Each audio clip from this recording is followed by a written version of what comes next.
Yem. Alhamdulillah, sebelum wukuf di Arafah, aku bisa menemukan ibu dan adikku di pondokan mereka di Makkah. Mereka tinggal di kamar yang sempit bersama 4 pasang suami istri.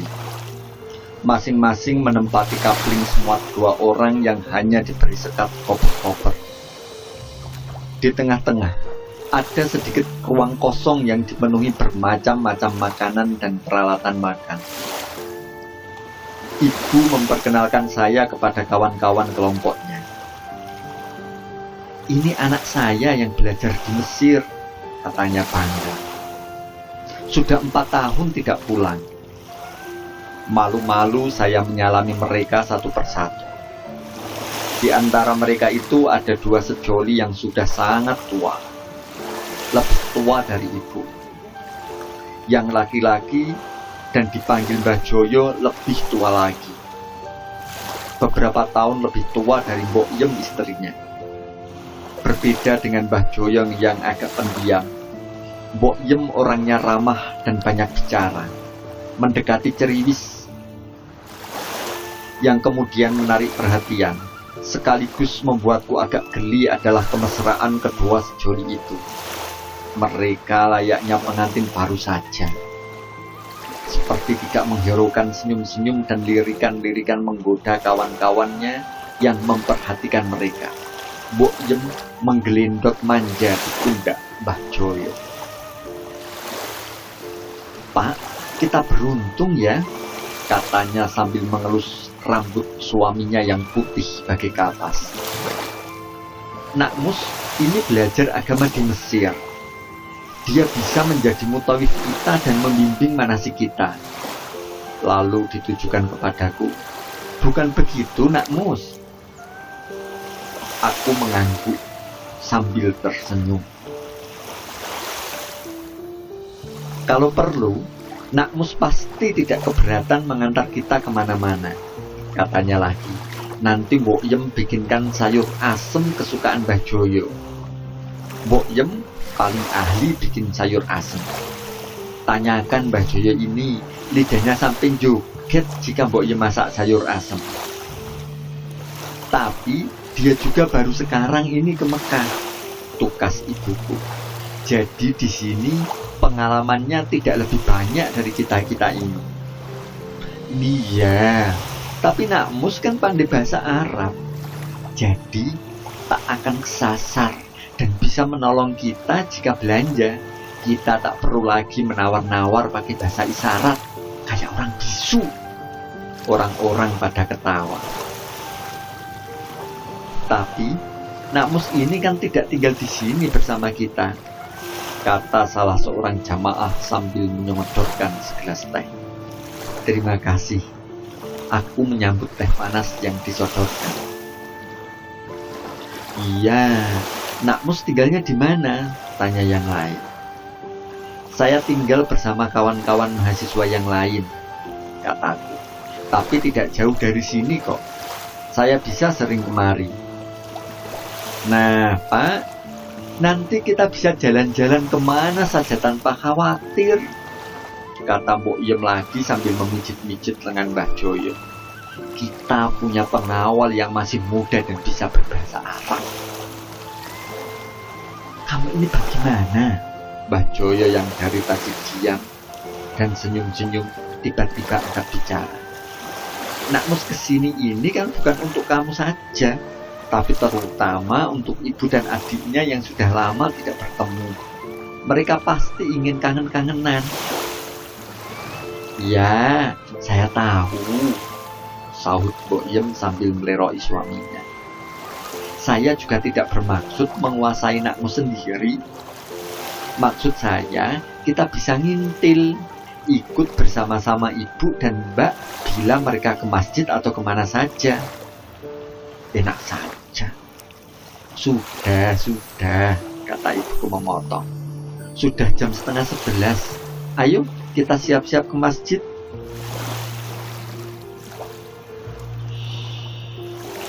Alhamdulillah, sejak di Arafah saya bisa bergabung bersama rombongan ibu. Malam menjelang wukuf, kami sudah sampai ke padang luas yang menjadi seperti lautan tenda itu. Beberapa orang tampak letih. Justru Mbok Iem dan Mbah Joyo, anggota rombongan yang paling tua, sedikit pun tidak memperlihatkan tanda-tanda kelelahan. Bahkan pancaran semangat dua sejoli ini tampak jelas seperti mempermudah usia mereka. Ketika paginya, saya ajak mereka keluar kemah untuk melihat suasana Arafah yang begitu luar biasa. Meski mentari belum begitu mengganggu dengan sengatan panasnya, dia telah memberikan cahayanya yang benderang pada hamparan putih Arafah. Sejauh mata memandang, putih-putih tenda dan putih-putih kain ihram mendominasi pemandangan. Di sana-sini bercuatan bendera-bendera negara atau sekedar tanda rombongan jamaah tertentu. Dari kejauhan tampak bukit manusia dengan puncak sebuah tugu yang berwarna putih. Apakah itu Jabal Rahmah? Ya, itulah Jabal Rahmah. Apa betul itu tempat pertemuan pertama Bapak Adam dan Ibu Hawa setelah mereka turun dari surga? Wallahu a'lam ya, tapi memang banyak yang percaya. Apa kita akan ke sana? Tak perlu. Lagi pula itu jauh. Kelihatannya saja dekat. Wukuf yang penting di Arafah, beristighfar dan berdoa. Di sini saya kira kita bisa lebih khusyuk.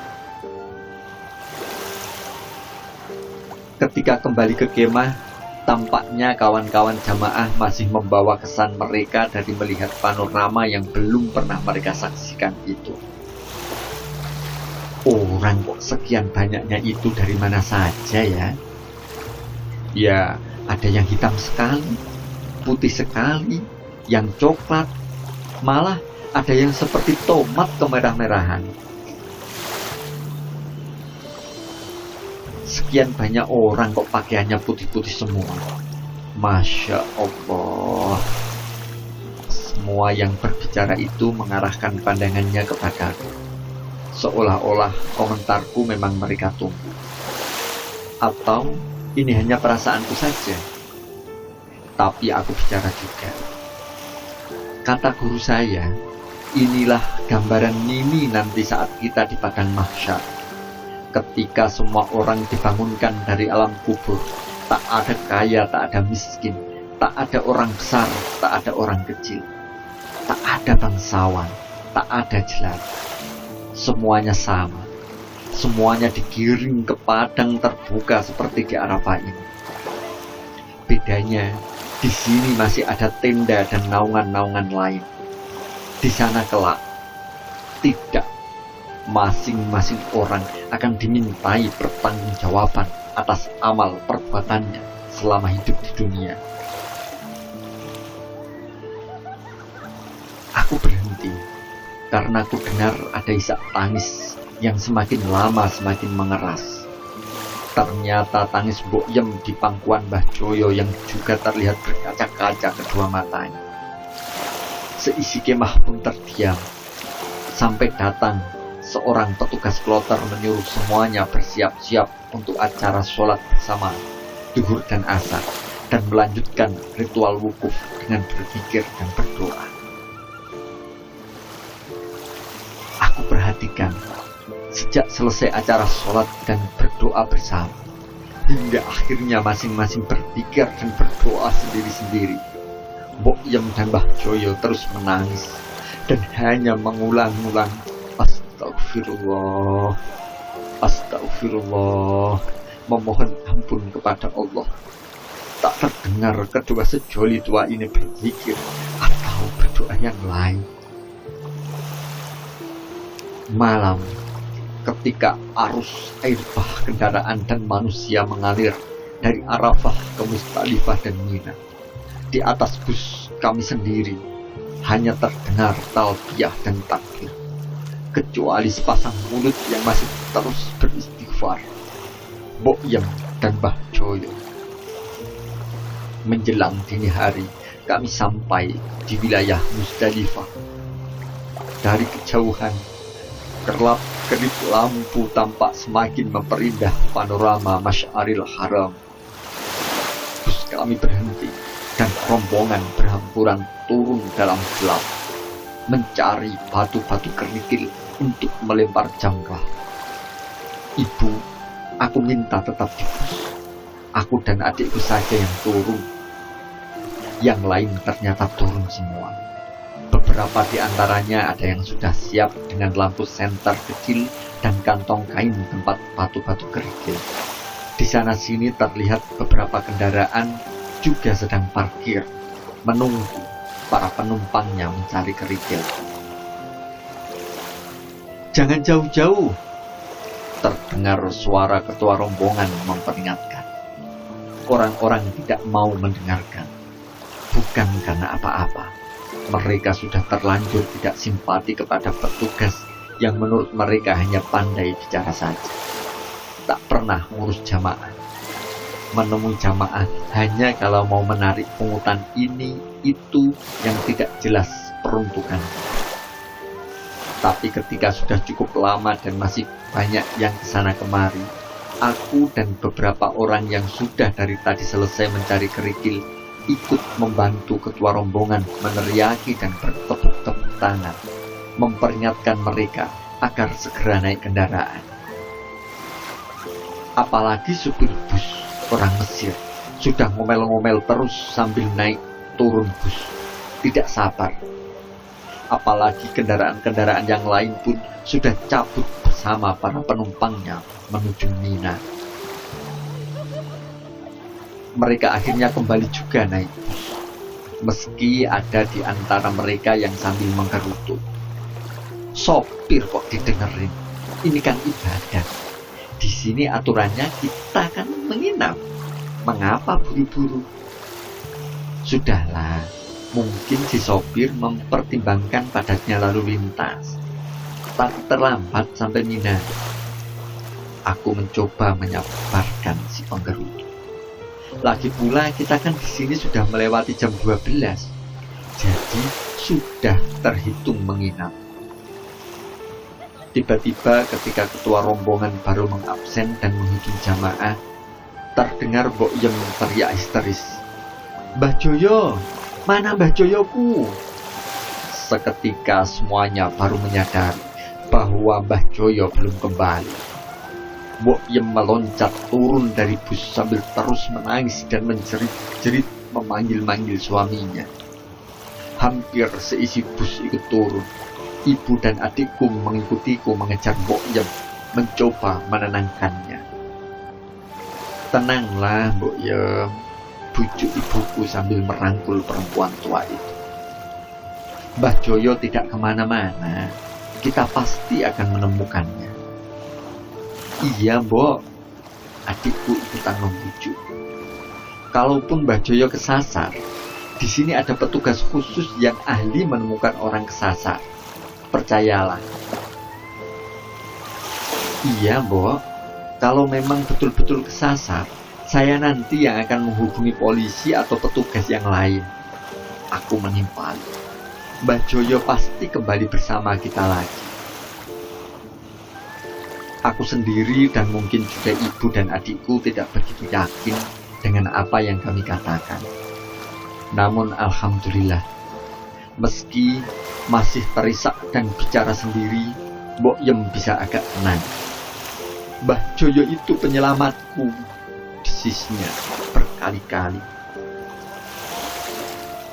Ketua rombongan dan beberapa orang lelaki, termasuk sopir, yang mencoba mencari sampai di luar area tempat mereka tadi mencari kerikil, sudah kembali tanpa hasil. Ada yang menduga Mbah Joyo mungkin kesasar naik kendaraan lain yang diparkir di dekat mereka. Kita berunding dan sepakat akan meneruskan perjalanan sambil mencari. Semua kembali ke bus.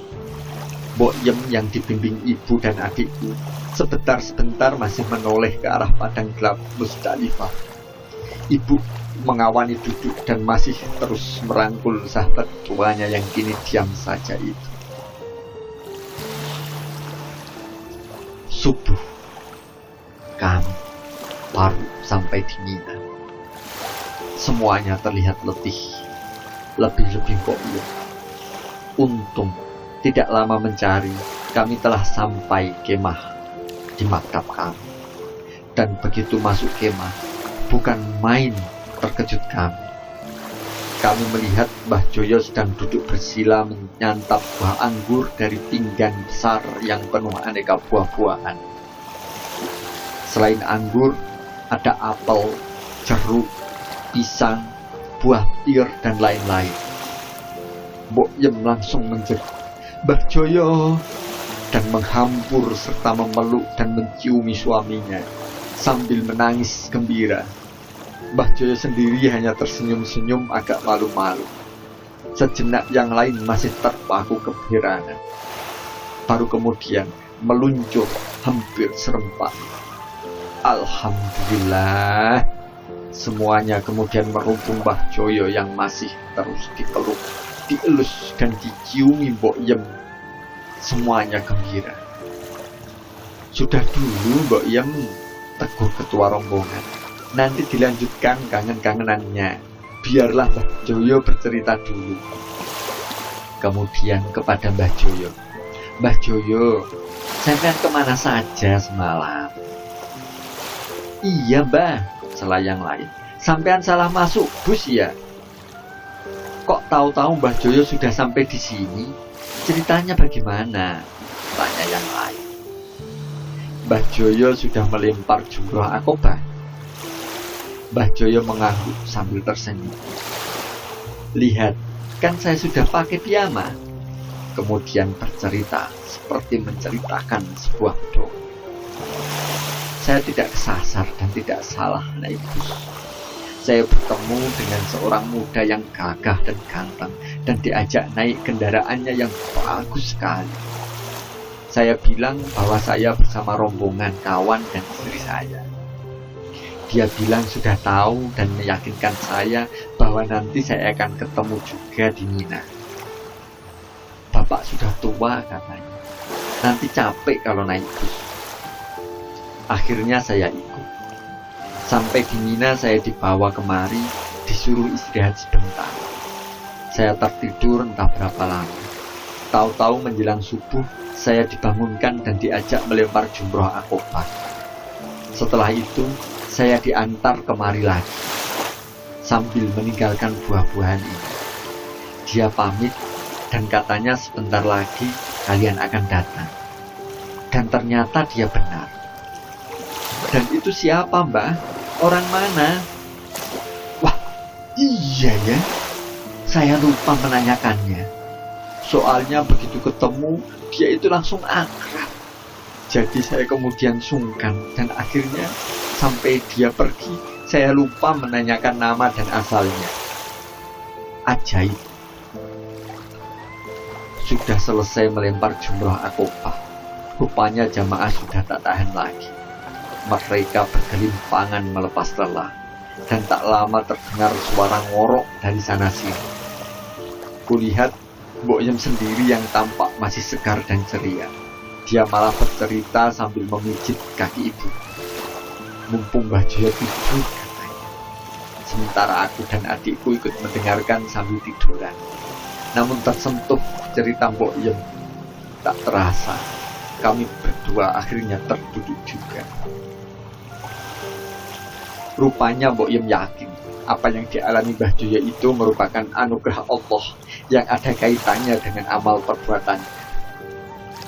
Dia menceritakan mengapa dia sampai histeris ketika Mbah Joyo hilang dari Segalipang. Mbok Iem ternyata dulunya adalah WTS. Sekarang diperhalus istilahnya menjadi pekerja seks komersil. Dan Mbah Joyo adalah langganannya yang dengan sabar membuatnya sadar, mengentasnya dari kehidupan mesum itu, dan mengawininya. Lalu Mbok Iem dan Mbah Joyo memulai kehidupan yang sama sekali baru. Di samping mendampingi Mbah Joyo bertani, Mbok Iem berjualan pecel. Kemudian meningkat dengan membuka warung makan kecil-kecilan. Dan sebagian dari hasil pekerjaan mereka itu mereka tabung sedikit demi sedikit. Bahkan mereka rela hidup tirakat demi mencapai cita-cita mereka, naik haji. Mereka mempunyai yakin bahwa dosa-dosa mereka hanya bisa benar-benar diampuni apabila beristighfar di tanah suci, di Masjidil Haram, di Arafah, di Musdalifah, di Mina. Seperti kata Pak Kiai di kampung, haji yang mabrur tidak ada balasannya kecuali surga. Ternyata baru setelah setua itu, uang yang mereka tabung cukup untuk ongkos naik haji. Alhamdulillah, Mbah Joyo tidak benar-benar hilang, kata Mbok yang mengakhiri ceritanya. Sehingga kami berdua masih berkesempatan menyempurnakan ibadah haji ke-6. Semoga Allah memudahkan. Setelah selesai nanti, kami ikhlas kalau Yang Maha Agung tidak memanggil kami kapan saja. Syukur di sini, di tanah suci ini. Mbok yang mengusap air matanya, air mata bahagia. Baru kemudian pelan-pelan dibalikan tubuh di sisi ibu. Rempang, 29 September 2002. Kiai Haji Mustofa Bisr.